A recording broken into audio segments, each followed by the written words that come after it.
Hello friends, if you are looking to stream the Seed Bible on Twitch, this is the video for you, and I'm going to show you how right now. So I'm going to drop a link to the Seed Bible in the comments. Well, actually, I'm going to drop a link to this guide right below this video, and this guide will contain everything I'm going to go through here and the links that you need. But let me just go through it in person in this video, and you'll see what I mean. For starters, we're going to use a specific link to load this up. There we go. And this link is going to be the link for you as a Twitch host. This link is going to be taking you to our developer environment for Seed Bible. This is where we build and test new features. We're going to try to keep this clean and working and functioning ideally.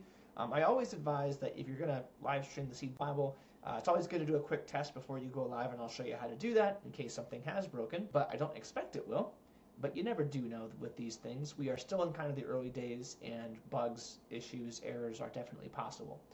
So apologies in advance if that does happen to you. So here's what you want to do to start. You have down here the book selector, and then we call this the little toolbar. Down here in the toolbar you have the Twitch panel. I'm just going to click on it right here. Oops, clicked on it once. And then now I've got this little UI that says login with Twitch.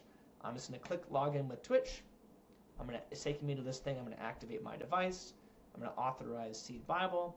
Once I scroll down, now that I've done that, you're going to see Seed Bible in the other connections area. And from here, now that I've authorized myself, I have this little QR code. Anywhere I put the QR code is fine. And then if you just leave it alone for just a second, that UI is going to fade. Let me just quickly grab that QR code. I'm going to put this over here really quick. I'm just going to click on this link to grab the QR. If I click on the QR code, it'll give me a link. That's what I just did. So when I click on the QR code, it gives me a URL to test with, and I'll throw that over here if I can. Here we go. And then now it should load up and everything should work just fine. I do notice this test breaks after a second, and that's fine, and I'll say why in a second. But now guests, when they log in, they're going to see this little Twitch icon up here. So now if I navigate, it should navigate for them. It does navigate. If I highlight, it should highlight for them. And so on and so forth. And the Twitch extension is going to let you share the Bible, share this QR code with anyone, and you could have, I think the limit is up to 1,000 people in Twitch. We're working on, I haven't hit that limit, so if you do manage to go above 1,000 simultaneously with no issues, let me know. But that is how this works. And so now we do have some options to go through. One quick thing is you will notice if you test this, well, you'll notice one of two things. Thing number one is that over here I've joined as a guest. This is the host panel. This is what you will have. This is what guests will see when they join. And this works on mobile on their phones as well. The settings that guests have are extremely limited. All they can do is really modify the look and feel a little bit and have an option to keep their screen awake if they have their phone out and they want to just set their phone on the desk and the phone will not go to sleep. That's what that's for. It's a really awesome feature actually. But you, as the host, you will have a whole lot more settings and a whole lot more options than they will. And I recommend you don't mess with this, and I recommend you don't really change much of anything other than your own personal theme if you really want to. Most of the settings in here are advanced settings for features that we're building that aren't even ready yet. So just in general, don't touch the settings too much other than the theme is kind of what I would recommend. Anything else is kind of at your own risk. You're welcome to poke around and try stuff, but you're probably going to break something, and we don't want that for you. So if you're the host, just change the theme if you need to change the theme, and then I'd leave the rest alone for now.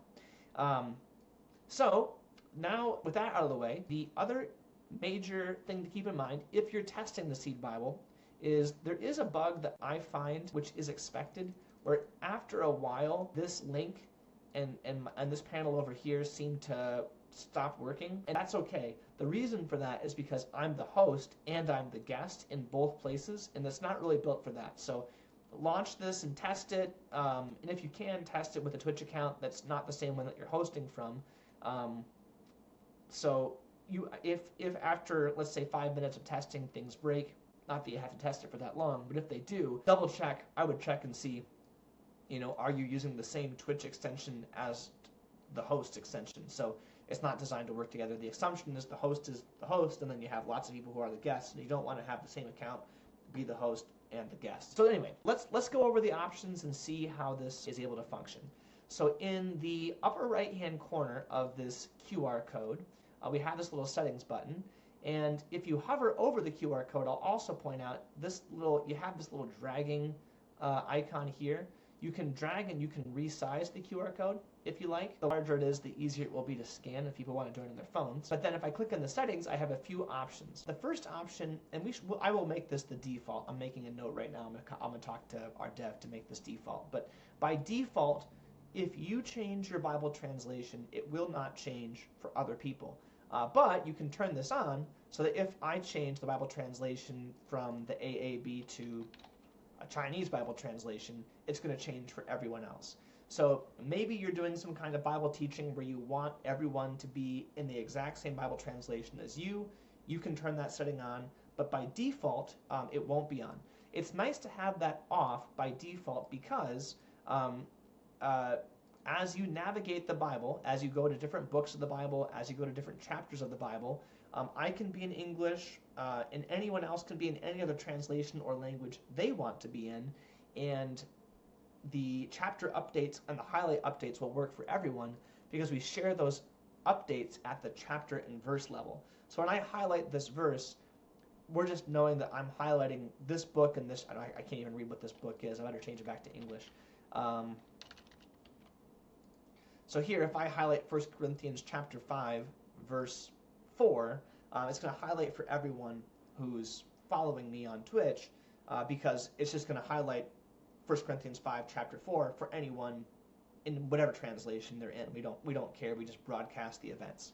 The other settings that you have here is that you are able to send out an announcement every so often. It's off by default, but you can choose 5 minutes, 10 minutes, 15 minutes, 20 minutes, or you can set a custom timer of, every 12 minutes or whatever you want. And what that announcement will be is it just drops this link in the chat and says, hey, if you want to join the Seed Bible, if you want to join the stream, here's the link. And so that way, if someone wants to join from their computer and they don't want to scan from their QR code and then grab all that, they can just click that link and then hop right in.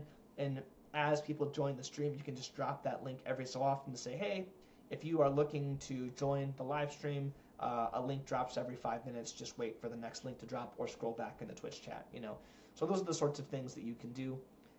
If you are using this and you encounter any issues or bugs, or you have questions, or you want to make some feature recommendations and improvements, we always love feedback.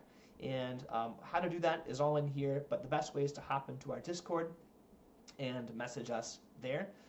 Thank you again for everything. I do want to call out one last issue.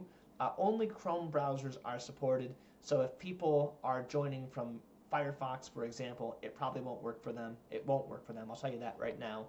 Certain browsers that are not supported still work just fine. Safari works fairly well, I think. But if it's not Chrome, we don't promise to support it. And just one thing to keep in mind for caveats for everyone who's following. With that, this is a very powerful way that you can be in the Bible and share whatever you're teaching with up to 1,000 people at the same time, possibly more. We'll have to test that and see. I haven't had an opportunity to test that in detail. And yeah, that's it for now. If you got questions, reach out, put them in the comments below this YouTube video. Thank you, everyone, and God bless.